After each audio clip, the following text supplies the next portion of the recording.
सत्यनारायण व्रत के प्रसंग में साधु वणिक एवं जामाता की कथा। सूत जी बोले, ऋषियों, अब मैं एक साधु वणिक की कथा कहता हूँ। एक बार भगवान सत्यनारायण भक्त मणिपूरक नगर का स्वामी महायशस्वी राजा चंद्रचूड़ अपनी प्रजाओं के साथ व्रत पूर्वक सत्यनारायण भगवान का पूजन कर रहा था। उसी समय रत्नपुर अर्थात रत्नसारपुर निवासी महाधनी साधु वणिक अपनी नौका को धन से परिपूर्ण कर नदी तट से यात्रा करता हुआ वहां आ पहुंचा। वहां उसने अनेक ग्रामवासियों सहित मणियुक्ता से निर्मित तथा श्रेष्ठ वितनादि से विभूषित पूजन मंडप को देखा। गीत वाद्य आदि की ध्वनि तथा वेद ध्वनि भी वहां उसे सुनाई पड़ी।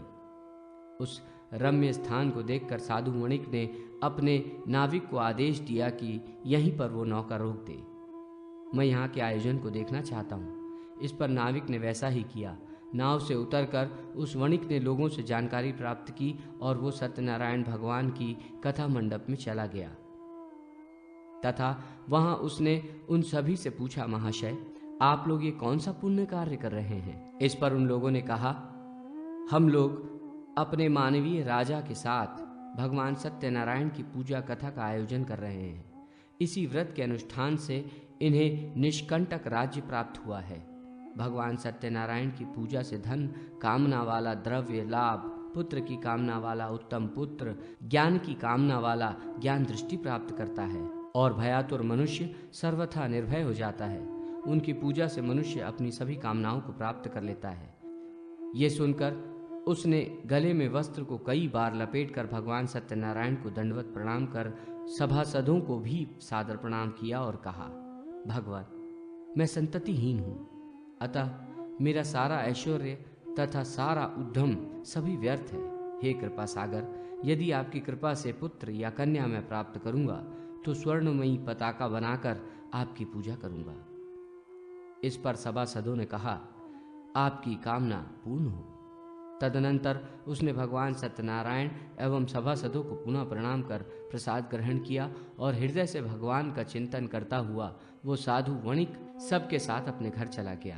घर आने पर मांगलिक द्रव्यों से स्त्रियों ने उसका यथोचित स्वागत किया। साधु वणिक अतिशय आश्चर्य के साथ मंगलमय अंतःपुर में गया। उसकी पतिव्रता पत्नी लीलावती ने भी उसकी स्त्रियोचित सेवा की।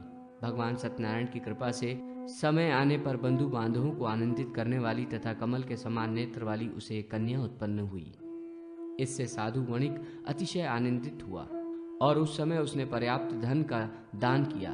वैदज्ञ ब्राह्मणों को बुलाकर उसने कन्या के जात कर्म आदि मंगल कृत्य संपन्न किए। उस बालिका की जन्म कुंडली बनवाकर उसका नाम कलावती रखा। कला निधि चंद्रमा की कला के समान वो कलावती नित्य बढ़ने लगी।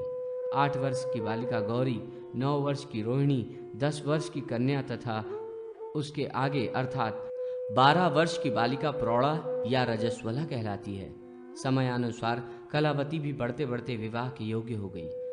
उसका पिता कलावती को विवाह योग्य जानकर उसके संबंध की चिंता करने लगा। कांचनपुर नगर में एक शंखपति नाम का वणिक रहता था। वो कुलीन, रूपवान, संपत्तिशाली, शील और उदारता आदि गुणों से संपन्न था।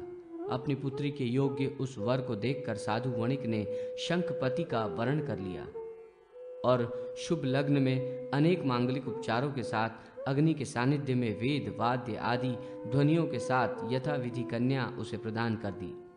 साथ ही मणि, मोती, मूंगा, वस्त्र, आभूषण आदि भी उस साधु वणिक ने मंगल के लिए अपनी पुत्री एवं जामाता को प्रदान किए।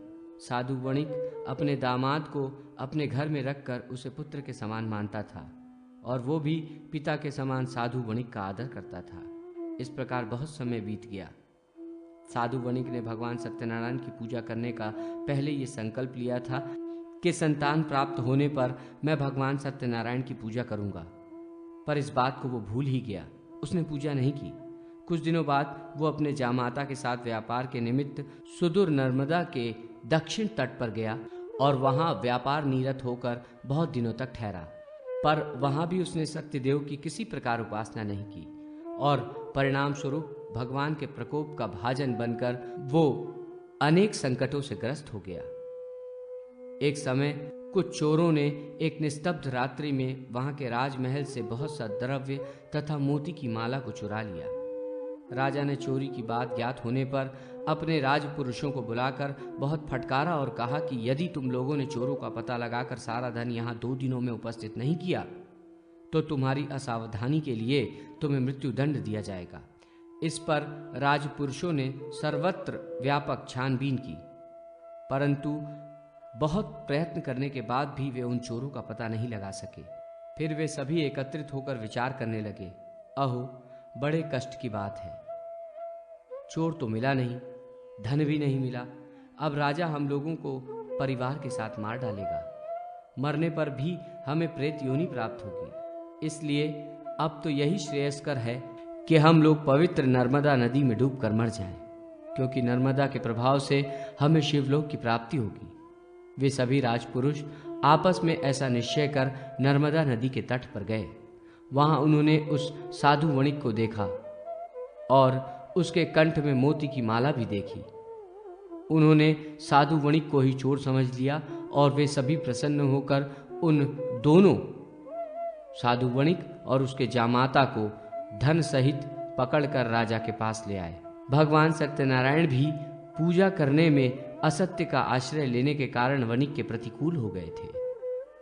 इसी कारण राजा ने भी विचार किए बिना अपने सेवकों को आदेश दिया कि इनकी सारी संपत्ति जब्त कर खजाने में जमा कर दो और इन्हें हथकड़ी लगाकर जेल में डाल दो। सेवकों ने राजाज्ञा का पालन किया। वणिक की बातों पर किसी ने कुछ भी ध्यान नहीं दिया। अपने जामाता के साथ वो वणिक अत्यंत दुखित हुआ और विलाप करने लगा, हाँ पुत्र, मेरा धन अब कहां चला गया? मेरी पुत्री और पत्नी कहां है? विधाता की प्रतिकूलता तो देखो, हम दुख सागर में निमग्न हो गए। अब इस संकट से हमें कौन पार करेगा? मैंने धर्म एवं भगवान के विरुद्ध आचरण किया, ये उन्हीं कर्मों का प्रभाव है। इस प्रकार विलाप करते हुए वे ससुर और जामाता कई दिनों तक जेल में भीषण संताप का अनुभव करते रहे। सत्यनारायण व्रत कथा का 5वां अध्याय। सत्य धर्म के आश्रय से सबका उद्धार। लीलावती एवं कलावती की कथा। सूत जी ने कहा, ऋषियों, आध्यात्मिक, आदि दैविक तथा आदि भौतिक इन तीनों तापों को हरण करने वाले भगवान विष्णु के मंगलमय चरित्र को जो सुनते हैं वे सदा हरि के धाम में निवास करते हैं, किंतु जो भगवान का आश्रय नहीं ग्रहण करते उन्हें विस्मृत कर देते हैं, उन्हें कष्टमय नरक प्राप्त होता है। भगवान विष्णु की पत्नी का नाम कमला है। इनके 4 पुत्र हैं, धर्म, यज्ञ, राजा और चोर। ये सभी लक्ष्मी को प्रिय हैं, अर्थात ये लक्ष्मी की इच्छा करते हैं। ब्राह्मणों और अतिथियों को जो दान दिया जाता है वो धर्म कहा जाता है। उसके लिए धन की आवश्यकता होती है। स्वाहा और स्वधा के द्वारा जो देव यज्ञ और पितृ यज्ञ किया जाता है वो यज्ञ कहा जाता है। उसमें भी धन की अपेक्षा होती है। धर्म और यज्ञ की रक्षा करने वाला राजा कहलाता है, इसलिए राजा को भी लक्ष्मी धन की अपेक्षा होती है। धर्म और यज्ञ को नष्ट करने वाला चोर कहलाता है, वो भी धन की इच्छा से ही चोरी करता है। इसलिए ये चारों किसी न किसी रूप में लक्ष्मी के किंकर हैं। परंतु जहां सत्य रहता है वहीं धर्म रहता है और वहीं लक्ष्मी भी स्थिर रूप में रहती है। वह वणिक सत्य धर्म से च्युत हो गया था, इसलिए राजा ने उस वणिक के घर से सारा धन हरण करवा लिया और घर में चोरी भी हो गई। बेचारी उसकी धर्मपत्नी लीलावती एवं पुत्री कलावती के साथ अपने वस्त्र, आभूषण तथा मकान बेचकर जैसे तैसे जीवन यापन करने लगी। एक दिन उसकी कन्या कलावती भूख से व्याकुल होकर किसी ब्राह्मण के घर गई और वहां उसने ब्राह्मण को भगवान सत्यनारायण की पूजा करते हुए देखा। जगन्नाथ सत्यदेव की प्रार्थना करते हुए देखकर उसने भी भगवान से प्रार्थना की, हे सत्यनारायण देव, मेरे पिता और पति यदि घर पर आ जाएंगे तो मैं भी आपकी पूजा करूंगी। उसकी बात सुनकर ब्राह्मणों ने कहा, ऐसा ही होगा। इस प्रकार ब्राह्मणों से आश्वासन युक्त आशीर्वाद प्राप्त कर वो अपने घर वापस आ गई। रात्रि में देर से लौटने के कारण माता ने उससे डांटते हुए पूछा कि बेटी, इतनी रात तक तुम कहाँ रही? इस पर उसने प्रसाद देते हुए सत्यनारायण के पूजा के वृतांत को बताया और कहा, मां, मैंने वहां सुना कि भगवान सत्यनारायण कलयुग में भी प्रत्यक्ष फल देने वाले हैं। उनकी पूजा मनुष्यगण सदा करते हैं। मां, मैं भी उनकी पूजा करना चाहती हूं। तुम मुझे आज्ञा प्रदान करो। मेरे पिता और स्वामी अपने घर आ जाएं, यही मेरी कामना है। रात में ऐसा मन में निश्चय कर प्रातः वह कलावती शीलपाल नामक एक वणिक के घर पर धन प्राप्त करने की इच्छा से गई और उसने कहा, बंधो, थोड़ा धन दें जिससे मैं भगवान सत्यनारायण की पूजा कर सकूं। यह सुनकर शीलपाल ने उसे 5 अशर्फियां दे दी और कहा, कलावती, तुम्हारे पिता का कुछ ऋण शेष था, मैं उन्हें ही वापस कर रहा हूं। उसे देकर आज मैं ऋण हो गया हूं। ये कहकर शीलपाल गया तीर्थ में श्राद्ध करने चला गया। कन्या ने अपनी मां लीलावती के साथ उस द्रव्य से कल्याणप्रद सत्यनारायण व्रत का श्रद्धा भक्ति से विधि पूर्वक अनुष्ठान किया। इससे सत्यनारायण भगवान संतुष्ट हो गए। उधर नर्मदा तटवासी राजा अपने राजमहल में सो रहा था। रात्रि के अंतिम प्रहर में ब्राह्मण वेशधारी भगवान सत्यनारायण ने स्वप्न में आकर उससे कहा, राजन, तुम शीघ्र उठकर उन निर्दोष वाणिकों को बंधन मुक्त कर दो। वे दोनों बिना अपराध के ही बंदी बना लिए गए हैं। यदि तुम ऐसा नहीं करोगे तो तुम्हारा कल्याण नहीं होगा। इतना कहकर वो अंतर्हित हो गए। राजा निद्रा से सहसा जग उठा। वो परमात्मा का स्मरण करने लगा। प्रातःकाल राजा अपनी सभा में आया और उसने अपने मंत्री से देखे गए स्वप्न का फल पूछा। महामंत्री ने भी राजा से कहा, राजन, बड़े आश्चर्य की बात है, मुझे भी आज ऐसा ही स्वप्न दिखलाई पड़ा। अतः उस वणिक और उसके जामाता को बुलाकर भली भांति पूछताछ कर लेनी चाहिए। राजा ने उन दोनों को बंदी गृह से बुलवाया और पूछा, तुम दोनों कहां रहते हो और तुम कौन हो? इस पर साधु वणिक ने कहा, राजन, मैं रत्नपुर का निवासी एक वणिक हूं। मैं व्यापार करने के लिए यहां आया था, पर देववश आपके सैनिकों ने हमें चोर समझकर पकड़ लिया। साथ में ये मेरा जामाता है। बिना अपराध के ही हमें मणि मुक्ता की चोरी लगी है। राजेंद्र, हम दोनों चोर नहीं हैं। आप भली भांति विचार कर लें। उसकी बातें सुनकर राजा को बड़ा पश्चाताप हुआ। उन्होंने उन्हें बंधन मुक्त कर दिया, अनेक प्रकार से अलंकृत कर भोजन कराया और वस्त्र आभूषण आदि देकर उनका सम्मान किया। साधु वणिक ने कहा, राजन, मैंने कारागार में अनेक कष्ट भोगे हैं। अब मैं अपने नगर जाना चाहता हूं। आप मुझे आज्ञा दें। इस पर राजा ने अपने कोषाध्यक्ष के माध्यम से साधु वणिक की नौका रत्नों आदि से परिपूर्ण करवा दी।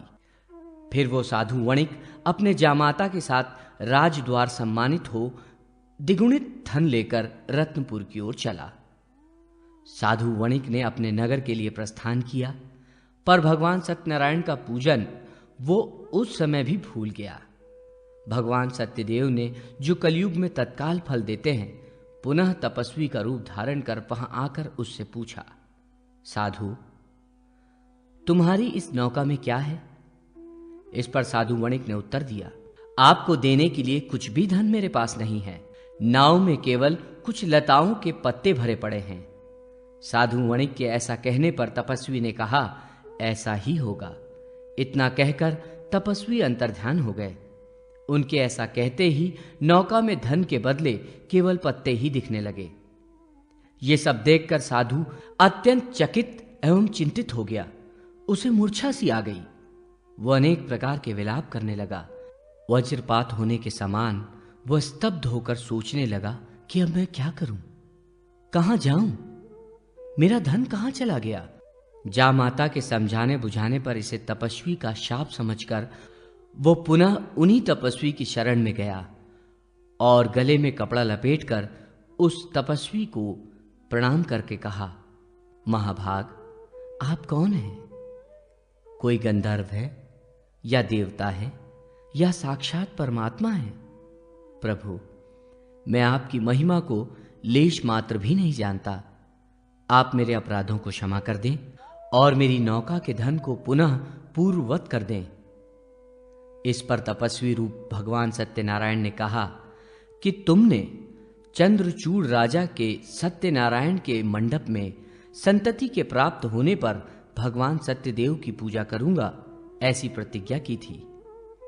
तुम्हें कन्या प्राप्त हुई, उसका विवाह भी तुमने किया, व्यापार से धन भी प्राप्त किया, बंदी गृह से तुम मुक्त भी हो गए, पर तुमने भगवान सत्यनारायण की पूजा कभी नहीं की। इससे मिथ्या भाषण, प्रतिज्ञा लोप और देवता की अवज्ञा आदि अनेक दोष हुए। तुम भगवान का स्मरण तक भी नहीं करते। इसी कारण हे मूढ़, तुम कष्ट भोग रहे हो। सत्यनारायण भगवान सर्वव्यापी हैं, वे सभी फलों को देने वाले हैं। उनका अनादर कर तुम कैसे सुख को प्राप्त कर सकते हो? तुम भगवान को याद करो, उनका स्मरण करो। इस पर साधु वणिक को भगवान सत्यनारायण का स्मरण हो आया और वो पश्चाताप करने लगा। उसके देखते ही देखते वहां वे तपस्वी भगवान सत्यनारायण रूप में परिवर्तित हो गए और तब वो उनकी स्तुति इस प्रकार करने लगा। सत्य स्वरूप, सत्य संध सत्यनारायण भगवान हरि को नमस्कार है। जिस सत्य से जगत की प्रतिष्ठा है, उस सत्य स्वरूप आपको बार बार नमस्कार है। भगवान, आपकी माया से मोहित होने के कारण मनुष्य आपके स्वरूप को जान नहीं पाता है और इस दुख रूपी संसार समुद्र को सुख मानकर उसी में लिप्त रहता है। धन के गर्व से मैं मूढ़ होकर मदांधकार से कर्तव्य और अकर्तव्य दृष्टि से शून्य हो गया। मैं अपने कल्याण को भी नहीं समझ पा रहा हूं। मेरे दौरात्म्य भाव के लिए आप मुझे क्षमा करें। हे तपोनिधे, आपको नमस्कार है। कृपा सागर, आप मुझे अपने चरणों का दास बना लें, जिससे मुझे आपके चरण कमलों का नित्य स्मरण होता रहे। इस प्रकार स्तुति कर उस साधु वणिक ने 1,00,000 मुद्रा से पुरोहित के द्वारा घर आकर सत्यनारायण की पूजा करने के लिए प्रतिज्ञा की। इस पर भगवान ने प्रसन्न होकर कहा, वत्स, तुम्हारी इच्छा पूर्ण होगी। तुम पुत्र पौत्र से समन्वित होकर श्रेष्ठ भोगों को भोग कर मेरे सत्यलोक को प्राप्त करोगे और मेरे साथ आनंद प्राप्त करोगे। ये कहकर भगवान सत्यनारायण अंतर्हित हो गए और साधु ने पुनः अपनी यात्रा प्रारंभ की।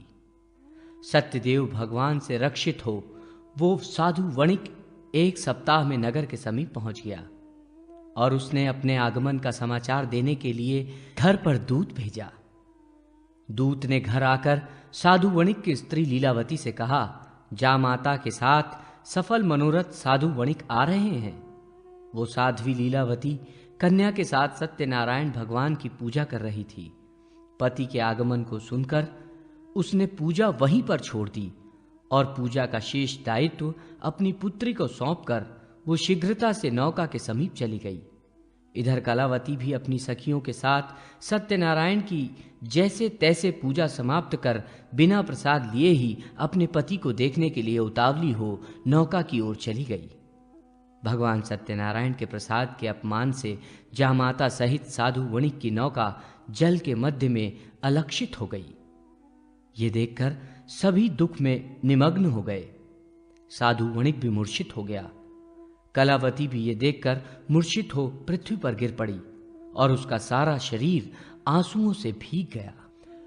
वो हवा के वेग से हिलते हुए केले के पत्ते के समान कांपने लगी। हाँ नाथ, हाँ कांत कहकर विलाप करने लगी और कहने लगी, हे विधाता, आपने मुझे पति से वियुक्त कर मेरी आशा तोड़ दी। पति के बिना स्त्री का जीवन अधूरा एवं निष्फल है। कलावती आर्त स्वर में भगवान सत्यनारायण से बोली, हे सत्य सिंधो, हे भगवान सत्यनारायण, मैं अपने पति के वियोग में जल में डूबने वाली हूं। आप मेरे अपराधों को क्षमा करें, पति को प्रकट कर मेरे प्राणों की रक्षा करें। उसी समय आकाशवाणी हुई, हे साधु, तुम्हारी पुत्री ने मेरे प्रसाद का अपमान किया है। यदि वो पुनः घर जाकर श्रद्धापूर्वक प्रसाद को ग्रहण कर ले तो उसका पति नौका सहित यहां अवश्य दिखेगा। चिंता मत करो। इस पर आश्चर्यचकित हो कलावती ने वैसा ही किया और उसका पति पुनः अपनी नौका सहित दिखने लगा। फिर क्या था, सभी परस्पर आनंद से मिले और घर आकर साधु वणिक ने 1,00,000 मुद्राओं से बड़े समारोह पूर्वक भगवान सत्यदेव की पूजा की और आनंद से रहने लगा। पुनः कभी भगवान सत्यदेव की उपेक्षा नहीं की। उस व्रत के प्रभाव से पुत्र पौत्र समन्वित अनेक भोगों का उपभोग करते हुए सभी स्वर्गलोक चले गए। इस इतिहास को जो मनुष्य भक्ति पूर्वक सुनता है वो भी विष्णु का अत्यंत प्रिय हो जाता है, अपनी मनोकामना की सिद्धि प्राप्त कर लेता है। सूत जी बोले, ऋषिगणों, मैंने सभी व्रतों में श्रेष्ठ इस सत्यनारायण व्रत को कहा। ब्राह्मण के मुख से निकला हुआ यह व्रत काल काल में अतिशय पुण्यप्रद है। सत्यनारायण व्रत कथा संपूर्ण। पितृशर्मा और उनके वंशज व्याडी, पाणिनि और समापमक ब्राह्मण की कन्या को निर्दिष्ट किया है। तदनंतर पितृशर्मा उस देवी ब्रह्मचारिणी से विवाह करके मथुरा में गृहस्थ धर्मानुसार जीवन यापन करने लगा। चारों वेदों को जानने वाले उसे 4 पुत्र उत्पन्न हुए, जिनके नाम थे ऋक्, यजुर्ष, साम अथवा अथर्वा।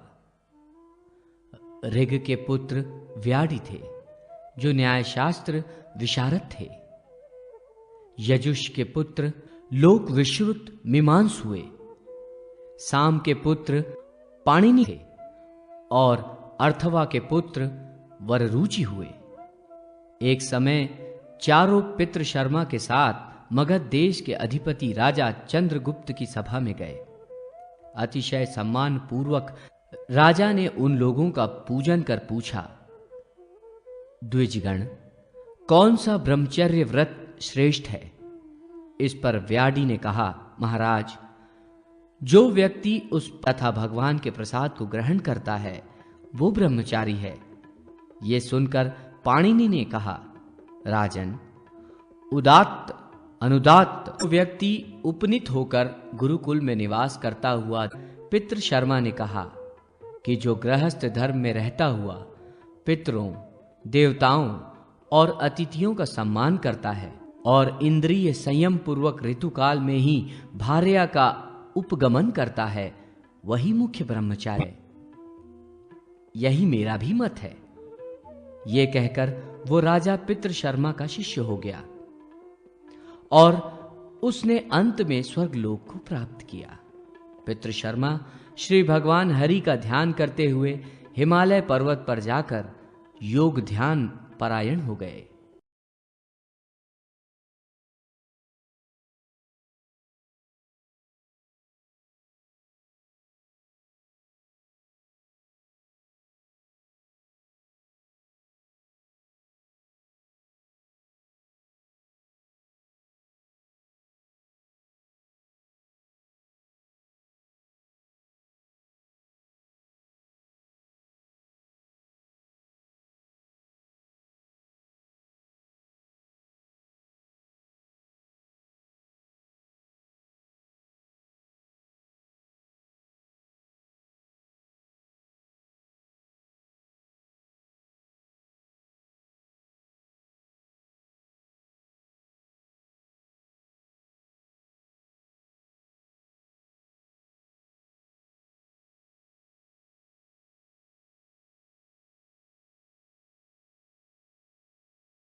महर्षि पाणिनिका का इतिवृत्त।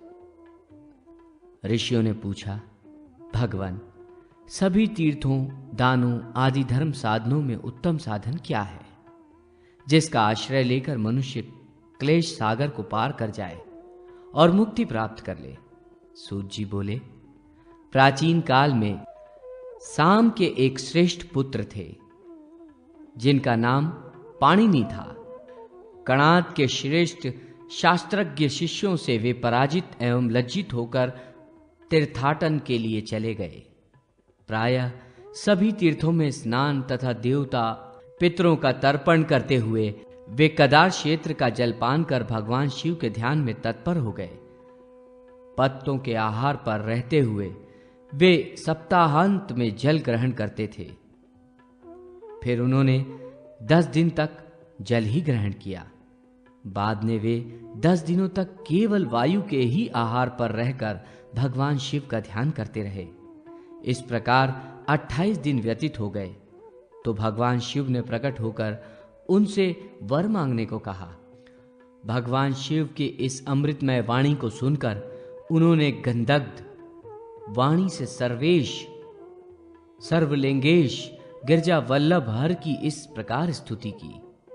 महान रुद्र को नमस्कार है, सर्वेश्वर सर्वहितकारी भगवान शिव को नमस्कार है, अभय एवं विद्या प्रदान करने वाले नंदी वाहन भगवान को नमस्कार है, पाप का विनाश करने वाले तथा समस्त लोकों के स्वामी एवं समस्त माया रूपी दुखों का हरण करने वाले तेज स्वरूप अनंत मूर्ति भगवान शंकर को नमस्कार है। देवेश, यदि आप प्रसन्न हैं तो मुझे मूल विद्या एवं परम शास्त्र ज्ञान प्रदान करने की कृपा करें। सूत जी बोले, यह सुनकर महादेव जी ने प्रसन्न होकर अ ई उ ण आदि मंगलकारी सर्ववर्णमय सूत्रों को उन्हें प्रदान किया। ज्ञान रूपी सरोवर के सत्य रूपी जल से जो राग द्वेष रूपी मल का नाश करने वाला है, उस मानस तीर्थ को प्राप्त करने पर, अर्थात उस मानस तीर्थ में अवगाहन करने पर सभी तीर्थों का फल प्राप्त हो जाता है। ये महान मानस ज्ञान तीर्थ ब्रह्मा के साक्षात्कार कराने में समर्थ हैं। पाणी ने, मैंने ये सर्वोत्तम तीर्थ तुम्हें प्रदान किया है, इससे तुम कृतकृत्य हो जाओगे। ये कहकर भगवान रुद्र अंतर्हित हो गए और पाणिनि अपने घर पर आ गए। पाणिनि ने सूत्रपाठ, धातुपाठ, गणपाठ और लिंग सूत्र रूप व्याकरण शास्त्र का निर्माण कर परम निर्वाण प्राप्त किया।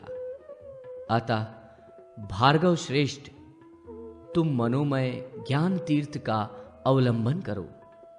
उन्हीं से कल्याणमयी सर्वोत्तम तीर्थमयी गंगा प्रकट हुई है। गंगा से बढ़कर उत्तम तीर्थ न कोई हुआ है और न आगे होगा। गोपदेव के चरित्र प्रसंग में श्रीमद् भागवत महात्म्य। सूत जी बोले, महामुनि शौनक, तोताद्री में एक गोपदेव नाम के ब्राह्मण रहते थे। वे कृष्ण भक्त और वेद वेदांग पारंगत थे। उन्होंने गोप गोपियों से प्रतिष्ठित वृंदावन तीर्थ में जाकर देवाधिदेव जनार्दन की आराधना की। एक वर्ष बाद भगवान श्री हरि ने प्रसन्न होकर उन्हें अतिशय श्रेष्ठ ज्ञान प्रदान किया। उसी ज्ञान के द्वारा उनके हृदय में भागवती कथा का उदय हुआ, जिस कथा को श्री सुखदेव जी ने बुद्धिमान राजा परीक्षित को सुनाया था। उस सनातनी मोक्ष स्वरूपा कथा का वोमदेव ने हरि लीलामृत नाम से पुनः वर्णन किया। कथा की समाप्ति पर जनार्दन भगवान विष्णु प्रकट हुए और बोले, महामते, वर मांगो। वोपदेव ने अतिशय स्नेहमयी वाणी से कहा, भगवान, आपको नमस्कार है।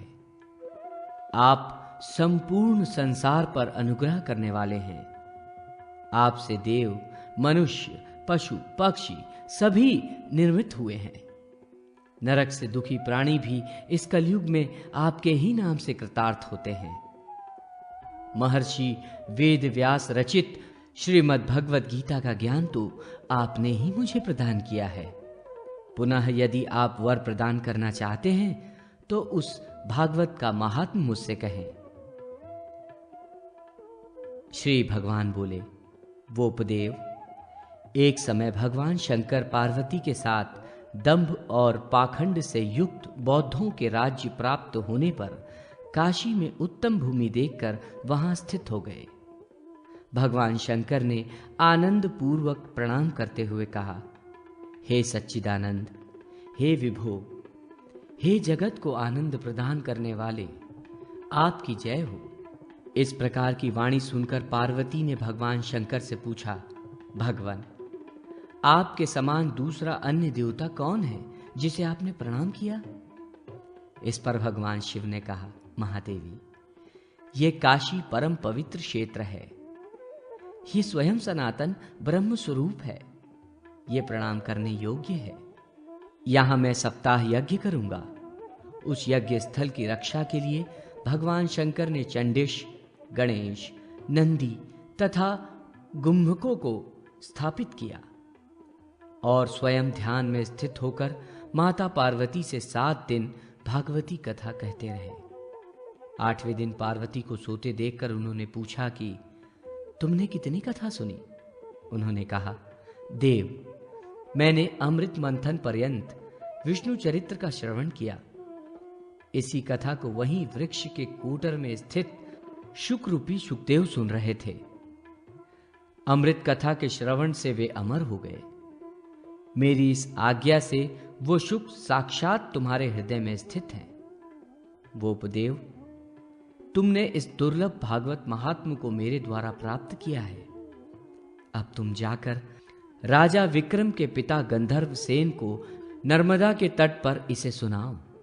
हरि महात्म का दान करना सभी दानों में उत्तम दान है।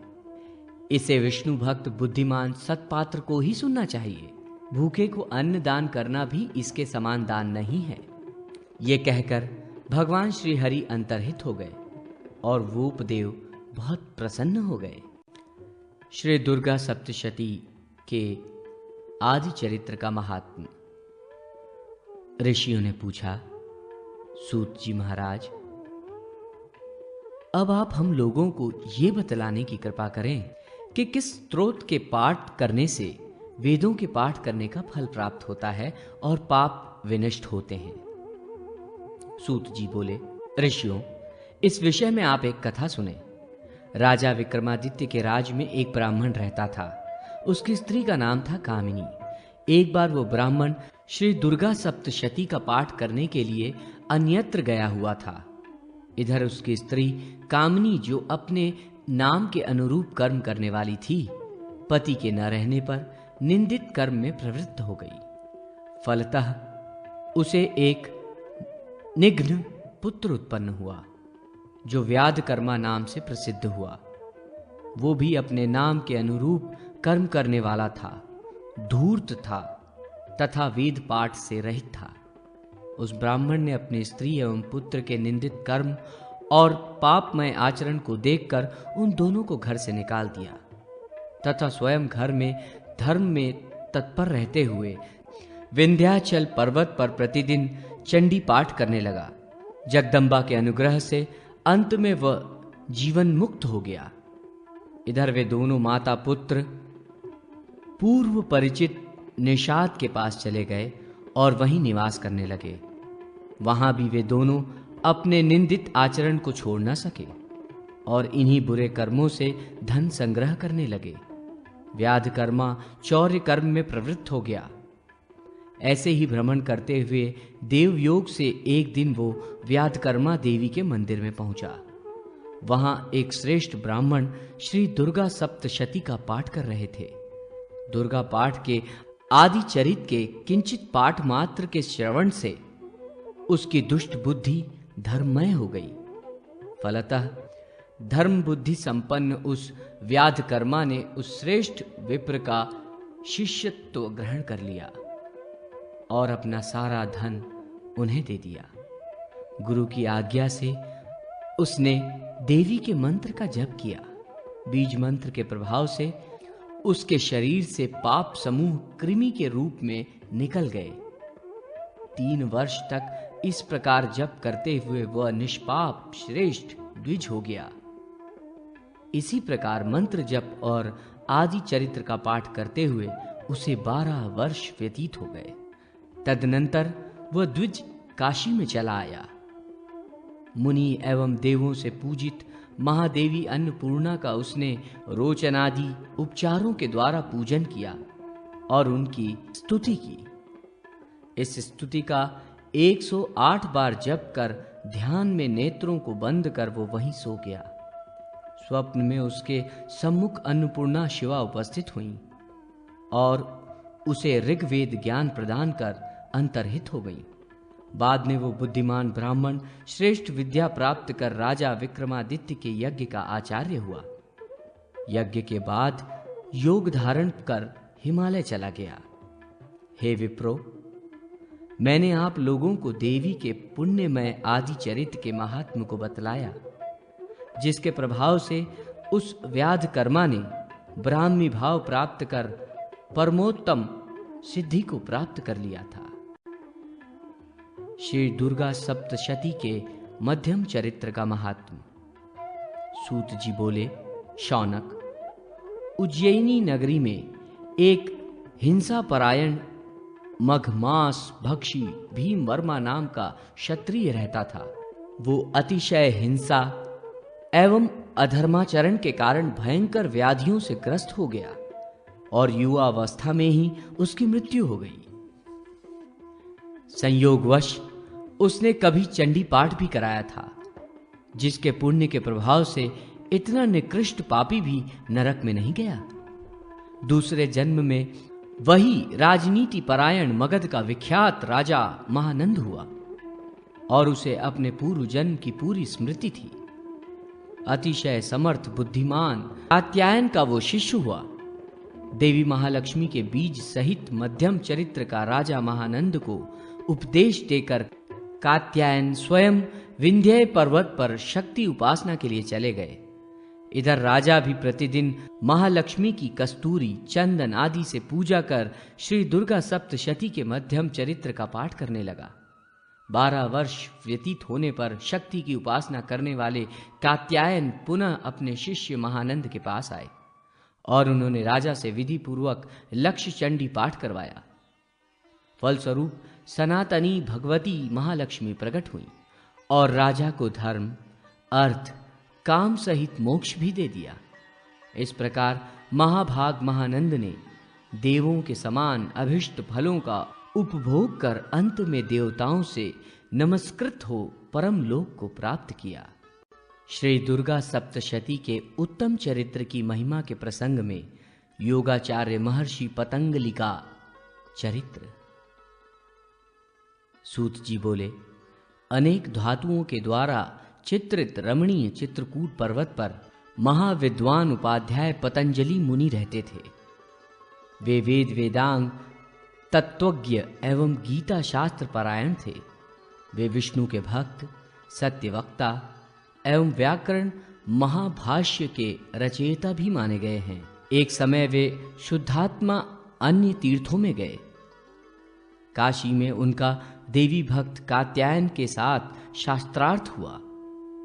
1 वर्ष तक शास्त्रार्थ चलता रहा। अंत में पतंजलि पराजित हो गए। इससे लज्जित होकर उन्होंने सरस्वती की इस प्रकार आराधना की, महामूर्ति देवी को नमस्कार है, सर्वमूर्ति स्वरूपिणी देवी को नमस्कार है, सर्वमंगला स्वरूपा शीला देवी को नमस्कार है। हे विष्णु माए, तुम्हें नमस्कार है। हे नारायणी, तुम ही श्रद्धा, बुद्धि, मेधा, विद्या तथा कल्याणकारिणी हो। तुम ही शांति हो, तुम ही वाणी हो। तुम्हें बार बार नमस्कार है। इस स्तुति से प्रसन्न होकर भगवती सरस्वती ने आकाशवाणी में कहा, विप्र श्रेष्ठ, तुम एकाग्रचित होकर मेरे उत्तर चरित्र का जप करो। उसके प्रभाव से तुम निश्चय ही ज्ञान को प्राप्त करोगे। पतंजलि, कात्यायन तुमसे परास्त हो जाएंगे। देवी की इस वाणी को सुनकर पतंजलि विंध्यवासिनी देवी के मंदिर में जाकर सरस्वती की आराधना की और वे प्रसन्न हो गई। इससे उन्होंने पुनः शास्त्रार्थ में कात्यायन को पराजित कर दिया। बाद में उन्होंने कृष्ण मंत्र और भक्ति के प्रचार में तुलसी माला आदि का भी महत्व बढ़ाया। भगवती विष्णु माया की कृपा से वे योगाचार्य अत्यंत चिरजीवी हो गए। मुनियों, इस प्रकार दुर्गा सप्तशती के उत्तर चरित्र की महिमा निरूपित हुई। अब आगे आप लोग क्या सुनना चाहते हैं वो बताएं। सभी का कल्याण हो, कोई भी दुख प्राप्त न करे। गरुड़ ध्वज पुंडरीकाक्ष भगवान विष्णु मंगलमय हैं। भगवान विष्णु मंगल मूर्ति हैं। जो व्यक्ति पवित्र होकर इस इतिहास समुच्चय को प्रतिदिन सुनता है वो परम गति को प्राप्त होता है। आल्हा खंड का उपक्रम, आला उदल की कथा। ऋषियों ने पूछा, सूत जी महाराज, आपने महाराज विक्रमादित्य के इतिहास का वर्णन किया।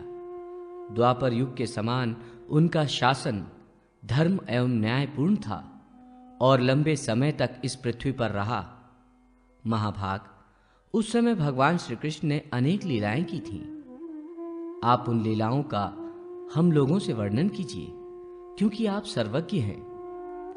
भगवान नर नारायण के अवतार स्वरूप भगवान श्री कृष्ण एवं उनके सखा नर श्रेष्ठ अर्जुन, उनकी लीलाओं को प्रकट करने वाली भगवती सरस्वती तथा उनके चरित्र का वर्णन करने वाले वेदव्यास को नमस्कार कर अष्टादश पुराण, रामायण तथा महाभारत आदि जय नाम से व्यपदिष्ट ग्रंथों का वाचन करना चाहिए।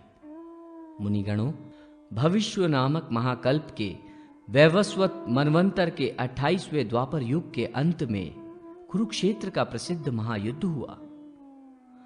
उसमें युद्ध कर दुर्भिमानी सभी कौरवों पर पांडवों ने 18वें दिन पूर्ण विजय प्राप्त की। अंतिम दिन भगवान श्री कृष्ण ने काल की दुर्गति को जानकर योग रूपी सनातन शिव की मन से इस प्रकार स्तुति की। शांत स्वरूपी सब भूतों के स्वामी, कपर्दी, कालकर्ता, जगदंबरता, पाप विनाशक रुद्र, मैं आपको बार बार प्रणाम करता हूं। भगवान, आप मेरे भक्त पांडवों की रक्षा करें। इस स्तुति को सुनकर भगवान शंकर नंदी पर आरूढ़ हो हाथ में त्रिशूल लिए पांडवों के शिविर की रक्षा करने आ गए।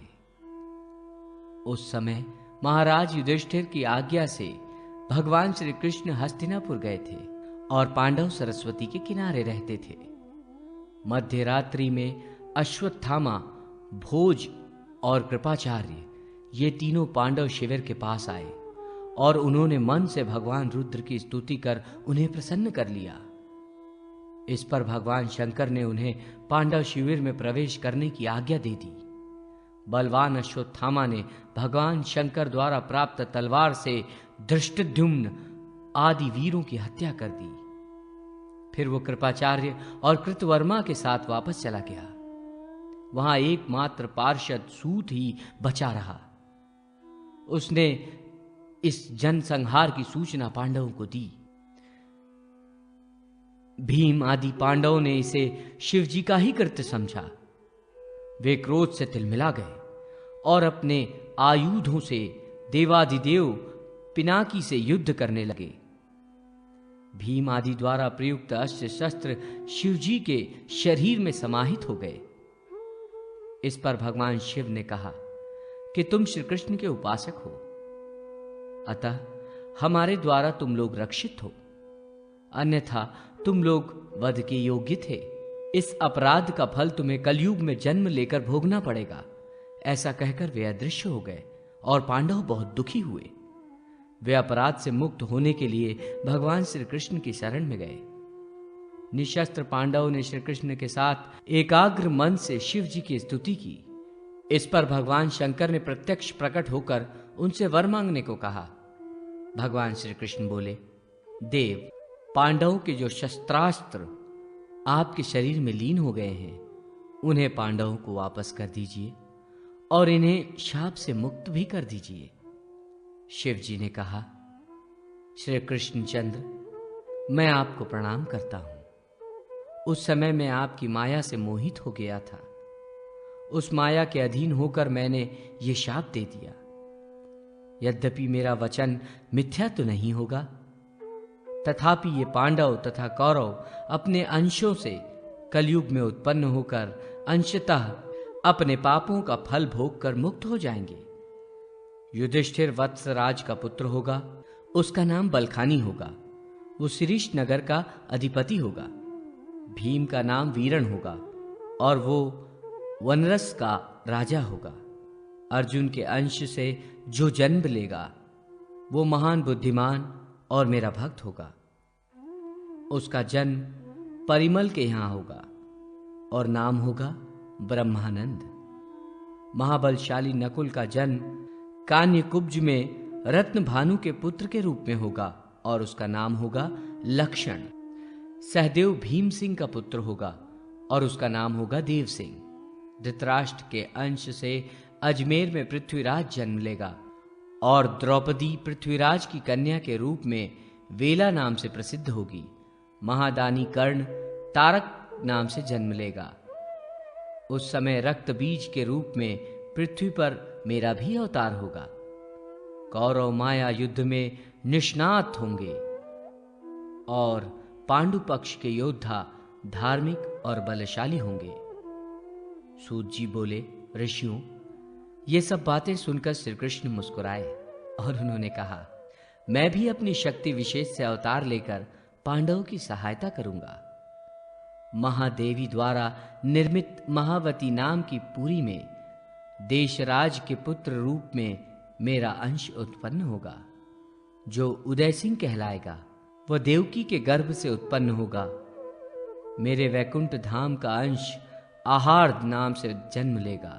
वो मेरा गुरु होगा। अग्निवंश से उत्पन्न राजाओं का विनाश कर मैं धर्म की स्थापना करूंगा। श्री कृष्ण की यह बात सुनकर शिव जी अंतर्हित हो गए। राजा शालीवाहन तथा ईशा मसीह की कथा। सूत जी ने कहा, ऋषियों, प्रातः काल में पुत्र शोक से पीड़ित सभी पांडव प्रेत कार्य कर पितामह भीष्म के पास आए। उनसे उन्होंने राजधर्म, मोक्ष धर्म और दान धर्मों के स्वरूप को अलग अलग रूप से भली भांति समझा। तदनंतर उन्होंने उत्तम आचरणों से 3 अश्वमेध यज्ञ किए। पांडवों ने 36 वर्ष तक राज किया और अंत में वे स्वर्ग चले गए। काली धर्म की वृद्धि होने पर वे भी अपने अंश से उत्पन्न हुए। अब आप सब मुनिगण अपने अपने स्थान को पधारें। मैं योग निद्रा के वशीभूत हो रहा हूं। अब मैं समाधिस्थ होकर गुणातीत परब्रह्म का ध्यान करूंगा। ये सुनकर नैमिषारण्यवासी मुनिगण यौगिक सिद्धि का अवलंबन कर आत्म सामीप्य में स्थित हो गए। दीर्घकाल व्यतीत होने पर शौनकादि मुनि ध्यान से उठकर पुनः सूत जी के पास पहुंचे। मुनियों ने पूछा, सूत जी महाराज, विक्रमाख्यान का तथा द्वापर में शिव की आज्ञा से होने वाले राजाओं का आप वर्णन कीजिए। सूत जी बोले, मुनियों, विक्रमादित्य के स्वर्गलोक चले जाने के बाद बहुत से राजा हुए। पूर्व में कपिल स्थान से पश्चिम में सिंधु नदी तक, उत्तर में बद्री क्षेत्र से दक्षिण में सेतु बंधक की सीमा वाले भारतवर्ष में उस समय 18 राज्य या प्रदेश थे। उनके नाम इस प्रकार हैं: इंद्रप्रस्थ, पांजाल, कुरुक्षेत्र, कंपिल, अंतर्वेदी, व्रज, अजमेर, मरुधन्व, गुर्जर, महाराष्ट्र, द्रविड़, कलिंग, अवंती, उडुप, बंग, गौड़, मागध तथा कौशल्य। इन राज्यों पर अलग अलग राजाओं ने शासन किया।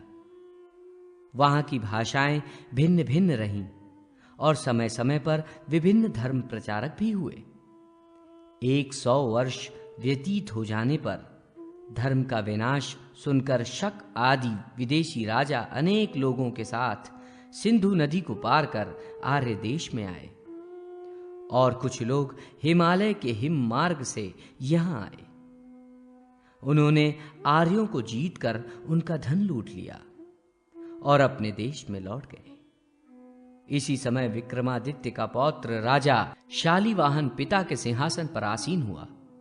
उसने शक, चीन आदि देशों की सेना पर विजय पाई। बाल्हिक, कामरूप, रोम तथा खुर देश में उत्पन्न हुए दुष्टों को पकड़कर उन्हें कठोर दंड दिया और उनका सारा कोष छीन लिया। उसने मलेक्षों तथा आर्यों की अलग अलग देश मर्यादा स्थापित की। सिंधु प्रदेश को आर्यों का उत्तम स्थान निर्धारित किया और मलेच्छों के लिए सिंधु के उस पार का प्रदेश नियत किया। एक समय की बात है, वो शकाधीश शालीवाहन हिम शिखर पर गया। उसने हूण देश के मध्य स्थित पर्वत पर एक सुंदर पुरुष को देखा। उसका शरीर गोरा था और वह श्वेत वस्त्र धारण किए था। उस व्यक्ति को देखकर शकराज ने प्रसन्नता से पूछा, आप कौन हैं? उसने कहा, मैं ईश पुत्र हूं और कुमारी के गर्भ से उत्पन्न हुआ हूं। मैं मलेच्छ धर्म का प्रचारक और सत्य व्रत में स्थित हूं। राजा ने कहा, आपका कौन सा धर्म है? ईश पुत्र ने कहा, महाराज, सत्य का विनाश हो जाने पर मर्याद रहित मलेच्छ प्रदेश में मैं मसीह बनकर आया और दस्युओं के मध्य भयंकर ईशामसी नाम से एक कन्या उत्पन्न हुई। उसी को मलेच्छों से प्राप्त कर मैंने मसीहत्व प्राप्त किया। मैंने मलेच्छों में जिस धर्म की स्थापना की है उसे सुनिए। सबसे पहले मानस और दैहिक मल को निकालकर शरीर को पूर्णतः निर्मल कर लेना चाहिए। फिर इष्ट देवता का जप करना चाहिए, सत्यवाणी बोलनी चाहिए, न्याय से चलना चाहिए और मन को एकाग्र कर सूर्य मंडल में स्थित परमात्मा की पूजा करनी चाहिए, क्योंकि ईश्वर और सूर्य में समानता है। परमात्मा भी अचल है और सूर्य भी अचल है। सूर्य अनित्य भूतों के सार का चारों ओर से आकर्षण करते हैं। हे भूपाल, ऐसे कृत्य से वो मसीहा विलीन हो गई, पर मेरे हृदय में नित्य विशुद्ध कल्याणकारिणी ईश मूर्ति प्राप्त हुई है। इसलिए मेरा नाम ईशा मसीह प्रतिष्ठित हुआ। ये सुनकर राजा शालीवाहन ने उस मलेच्छ पूज्य को प्रणाम किया और उसे दारूण मलेच्छ स्थान में प्रतिष्ठित किया तथा अपने राज्य में आकर उस राजा ने अश्वमेध यज्ञ किया और 60 वर्ष तक राज्य करके स्वर्गलोक चला गया।